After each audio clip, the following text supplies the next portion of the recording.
हमारे समक्ष है श्री राधाकृष्ण हॉस्पिटल के चेयरमैन श्री गोविंद पुत्र जी। सर, हम आपसे ये जानना चाहेंगे कि जो आज हाल ही में 24 बेड्स का जो ICU आपने जो गठित किया हुआ है, उसके पीछे का मकसद क्या है? क्योंकि तो आपकी जो सिल्वर जुबली है उसके उपलक्ष्य में आपने ये इनॉग्रेशन किया हुआ है, तो उस बारे में थोड़ा बताइए। ऐसा है कि राधाकृष्ण हॉस्पिटल की 30 वर्ष पूर्व 1991 में प्रेसिडेंट ऑफ इंडिया ने डॉक्टर शंकर दयाल शर्मा जी ने उद्घाटन किया था। हमारे पास उस समय सिर्फ 4 ICU बेड थे और 1 OT था। आज वो बढ़ते बढ़ते उस समय हम 30 बेड का हॉस्पिटल चालू किए थे। आज ये राधाकृष्ण हॉस्पिटल 150 बेड पे पहुंच गया है। उसके बाद में हमारे यहाँ 5 OT है और आज चौथा ICU चालू किया है जो 24 बेडेड है। इस प्रकार हमारे पास 66 बेड हॉस्पिटल हो गया है ICU का और 85 बेड हो गया है हमारे पास कोरोना के पेशेंट का। सब में ऑक्सीजन लाइन है और पूरे ICU में 20 वेंटिलेटर, 40 बाईपैप,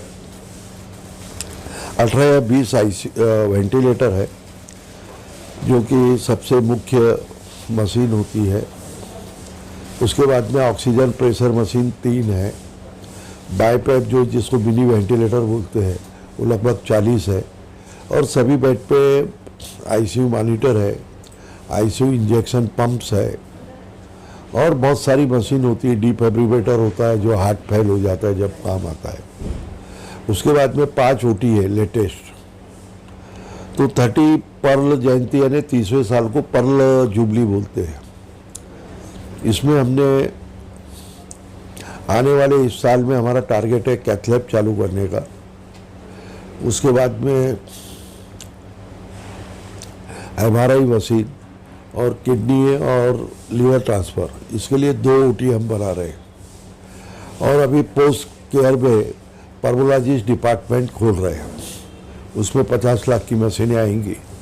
अभी तक हमारा इसके अंदर हमने 15,000 ऑपरेशन ये पर्ल जयंती के तक फ्री में किए हैं और लगभग 1.5-2 लाख स्लम और रूरल लोगों को दवा फ्री दी है।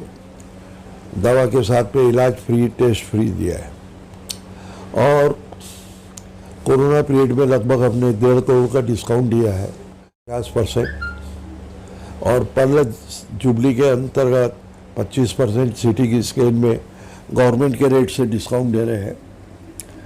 उसके बाद एम्बुलेंस में 50%, मेडिसिन में 15%, पैथोलॉजी में 20%, ऐसे अनेक विभागों में हम डिस्काउंट दे रहे हैं और इकोनॉमिकल क्लास पीपल को 50% का डिस्काउंट दे रहे हैं।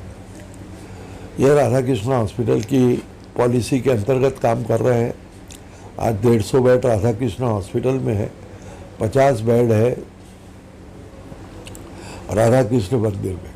वहाँ गवर्नमेंट का रेट 4,000 है, हम 50% का डिस्काउंट दे रहे हैं, एयर कंडीशन बेड दे रहे हैं, साथ में 7 टाइम का खाना फ्री दे रहे हैं और डॉक्टर नर्सेस का ट्रीटमेंट फ्री दे रहे हैं।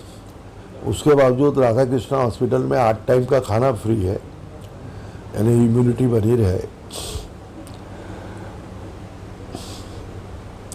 इस प्रकार अनेक सुविधाएं दे रहे हैं। गोविंद पोद्दार जी, आप क्या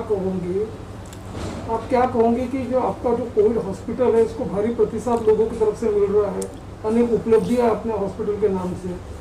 इसके अलावा आप ये भी बताइए हमें कि जो पोस्ट कोविड जो पेशेंट है उसका रिहेबिलिटेशन करने के लिए आगे कुछ योजना है क्या, उस बारे में बताइए। उसके बारे में सबसे बड़ा तो हम पर्मोलॉजिस्ट डिपार्टमेंट खोल रहे हैं और एक हमारा दूसरा ऑर्गेनाइजेशन है यूनाइटेड प्रोग्रेसिव फाउंडेशन, उसकी एक विंग है, उसका नाम है यूनाइटेड कोरोना कमांडो ग्रुप।